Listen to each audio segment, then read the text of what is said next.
네, 계속해서 시장 점검 들어보도록 하겠습니다. 오늘은 디멘전 투자자문 투자부문 송재경 대표와 함께하겠습니다. 대표님 어서 오십시오. 안녕하세요. 네, 먼저 이제 대표님께 지금 속보로 발표된 또 일본의 이야기를 안 하고 갈 수가 없는데 지금 총재 선거가 이제 좀 완료가 됐습니다. 어떻게 좀 보셨어요? 예, 저도 좀 의외였습니다. 사실은 이시바 시게루가 대중적인 인기는 워낙 많은 분이었고 네.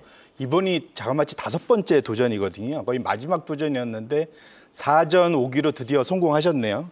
총재가 됐는데 네. 제가 이분을 계속 주목을 했었던 이유는 유일하게 이번 후보들 중에 네. 유일하게 그 뱅크 오브 재팬 BOJ의 금리 인상에 대해서 공식적으로 지지를 하셨던 유일한 분입니다. 금리 인상 지지자. 네, 그렇기 때문에 기본적으로 정책적으로야 당연히 이제 비둘기파라는 표현이 맞긴 하지만 사실은 이제 은행의 통화 정책 측면에서 보면은 매파 지지라고 보시는 것이 좀 더 맞을 것 같고요. 그러다 보니까 이시바 시게루 총재 당선 이후 직후에 지금 엔달러가 급작스럽게 하락하는 이유가 이제 거기에 있다 보셔야 될 것 같고요.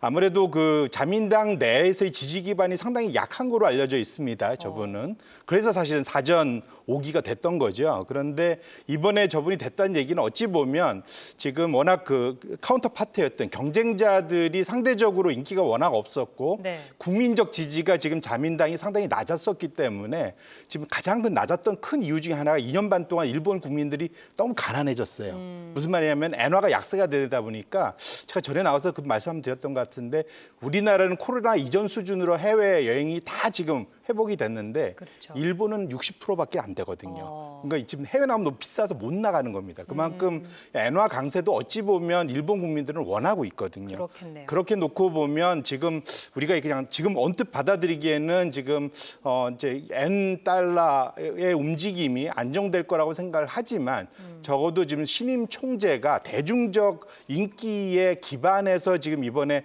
당선된 거로 보이기 때문에 그렇게 놓고 본다면 엔화 강세에 대한 시장의 우려가 커지는 것에 대해서는 우리가 확실히 주목할 필요는 있겠다 이렇게 말씀드립니다. 그러니까 우리도 이제 좀 리스크에 주목을 하고 있는데 일본 내에서는 또 국민들이 또 환호할 가능성에 대해서도 지금 짚어주셨습니다. 뭐 정책적인 부분들에 대해서는 추가적으로 계속 발표가 될 것 같은데 자 그럼 이제 중국으로 좀 가보도록 하겠습니다. 지금 중국에서 내놓은 부양책이 시장을 또 이렇게 들썩이게 하고 있습니다.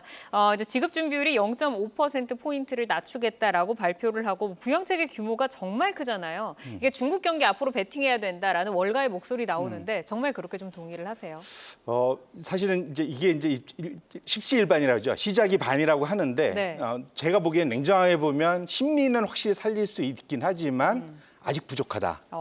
이제 사실 그래서 지금 어찌 보면 이번에 그 중국의 정책 정말로 상당히 공격적으로 나와 있고 그것에 대해서 워낙 중국 그 본토 주식들이 많이 빠졌기 때문에 강한 반등을 보이긴 했지만 네. 사실은 아직은 좀 본격적인 그러한 해결책으로 보긴 좀 어려울 것 같고 왜냐하면 이번에 그 증시 안정과 관련된 유동성 공급이나 이런 규모를 사실 보면 하루 거래량 정도거든요. 네. 사실은 그렇게 놓고 본다면 어찌건 그 의지를 표명했다는 건 상당히 중요하고 이후와 관련해서는 이제 소위 재정 정책이 얼마나 더 나올지에 대해서 우리가 좀 살펴볼 필요가 있는데 우리가 전에도 보지만 일본식 불황, 즉 대차적표 불황인데 부채는 늘어나고 자산 가격은 떨어지는 전형적으로 이게 이제 잃어버린 30년 일본을 만들었던 것이 중국에도 벌어지지 않겠냐는 측면에서 이것을 해소할 수 있는 정책적인 추가적인 대응책들이 나와줘야만 된다 이렇게 말씀드립니다. 네, 실제로 이제 올라갈 수 있는 좀 세밀한 정책들을 펴야 하는 부분, 심리적으로는 지금 좀 해소가 되고 있다라고 말씀 주셨는데 중국이 이렇게 이제 뭐 유동성을 공급을 할 그런 계획들을 강하게 내놓다 보니까 간밤 미국 증시에서 이제 중국 소비와 관련된 종목들, 특히 명품이나 뭐 중국 전기차 굉장히 가파르게 오르더라고요.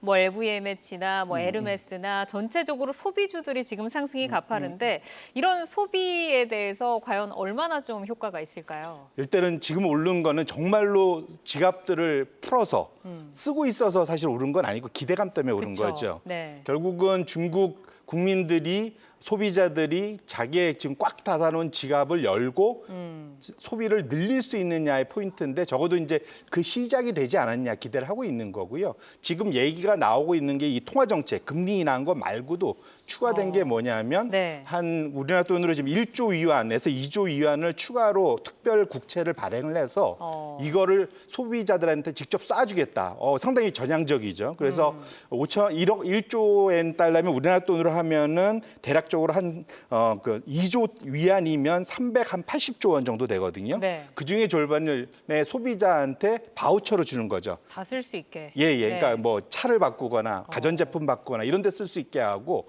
소위 2자녀 이상 가정에 대해서는 그 자녀당 우리나라 돈으로 한 15만 원씩 매달 주겠다. 저출산도 파격적이네요. 예, 그러니까 이렇게 해서 좀 쓸 돈을 주어서 이건 이제 확실한 재정적 부양책이죠. 만약 네. 이것이 실시가 된다면 확실히 어느 정도는 좀 소위 중국 국민들의 그러한 지갑이 좀 열릴 수 있지 않을까 생각하고요. 사실 근본적으로는 우리가 봐야 되는 거는 중국의 부동산입니다. 지금 8월 달 여전히 계속 좀 떨어지고 있었거든요. 결론적으로는 첫 번째 봐야 될 거는 계속 이 거래량이 줄어들고 있는 중국의 부동산 거래가 감소가 일단 멈춰야 되고 이것이 좀 늘어나야 되고 두 번째로는 그것이 차후적으로는 이제 가격 상승으로 같이 연동이 되는 모습이 나타난다면 네. 중국 소비자들도 자신감을 갖고 소비를 더 늘릴 수 있기 때문에 이 선순환까지 갈 수 있는지 여부가 우리가 중국에 대한 본격적인 투자를 할 수 있는지의 관건이 될 거다 이렇게 말씀드립니다. 네, 뭐 중국 부동산에서 헝다나 뭐 비구이안 같은 경우에도 이제 계속해서 위기를 겪고 지금까지 오고 있기 때문에 결국 부동산이 좀 돌아서는 흐름이 나와야 소비자들의 지갑이 열린다라고 말씀을 주셨습니다.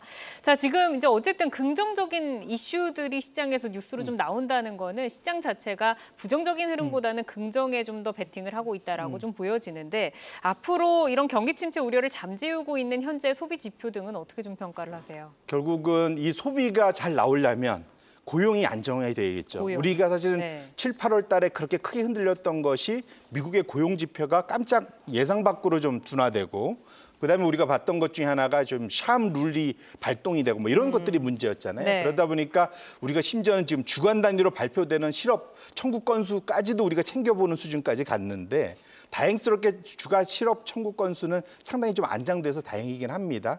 하지만 이제 매달 초에 발표되는 지금 이제 다음 주네요 벌써. 다음 주에 미국의 결국은 고용 지표, 신규 일자리나 실업률 이런 것들이 어떤 식으로 나오느냐 잘 지켜보실 필요가 있고요. 적어도 어제 그제 나왔었던 그런 컨퍼런스 보드의 일자리 잘 구할 수 있느냐, 마음 편하게 구하느냐는 질문에 대해서는 구하기 어렵다는 질문이 확실히 대답이 좀 더 많았다는 것은 여전히 우리가 미국의 고용 지표가 둔화되는 쪽으로 가고 있다라는 선행 지표들이 계속 발표되고 있어서 이 결국은 연준의 이런 빅컷 효과가 네. 얼마나 빨리 나타나느냐를 계속 우리가 매달 좀 체크할 필요는 있겠다 이렇게 말씀드립니다. 네, 현지 시간으로 10월 4일에 이제 미국의 고용 지표 발표가 됩니다. 고용 시장 좀 보자라고 말씀을 주셨고 좀 짧게 반도체에 대한 이야기도 좀 여쭤보겠습니다. 일단 모건 스탠리가 겨울론에 대해서 이야기를 했는데 우선 이번 시장에서는 마이크론이 그걸 불식시켰잖아요. 네. 앞으로 반도체는 어떻게 좀 전략 짜야 될까요? 다행입니다. 일단은 마이크론이 우리의 걱정을 일부 단기적으로는 일단 안정화시켜 준 건 맞는데 네. 모건 스탠리가 한 얘기가 단기적인 얘기는 아니거든요. 아. 길게 보는 건데 범용 반도체 4, 4분기 올해 말부터 꺾인다. 그다음에 HBM 공급 과잉이 내년부터 생긴다는 얘기거든요. 그런 측면에서 놓고 보면 아직 이것이 완전히 해소됐다라고 보기는 좀 어려울 것 같고 지금부터 우리가 지금 남은 6개월 통상 반도체 주가는 실적보다 한 6개월 앞서 먼저 네. 움직이거든요. 그렇기 때문에 지금 보는 이제 모건 스탠리가 꺾은 이유도 6개월 앞서서 꺾은 거기 때문에 우리가 3개월, 6개월 모건 스탠리가 무조건 맞으라는 법은 없으니까 그때 또 좋은 하우스들의 의견들도 있다고 하셨잖아요. 그러니까요. 네. 반대, 나쁜 이 양쪽이 다 있으니까 서로 경쟁해서 우리가 가능하면 우리가 이제 반도체 긍정적인 하우스들의 의견이 꼭 맞기를 그런 마음입니다. 바람이다. 네네. 일단 시장에서는 지금 SK 하이닉스 쪽은 그래도 미국을 좀 따라가고 삼성전자는 아직까지 좀 고전을 면치 못하고 있네요. 네. 네, 알겠습니다. 지금 오늘 이제 디멘전 투자부문 송재경 대표와 함께 이야기 나눠봤는데 오늘 좋은 말씀 좀 고맙습니다. 고생하셨습니다. 감사합니다. 계속해서 다양한 경제 이슈를 알고 싶다면 구독과 좋아요, 알림 설정 부탁드립니다. AI 캐스터 권미정이었습니다.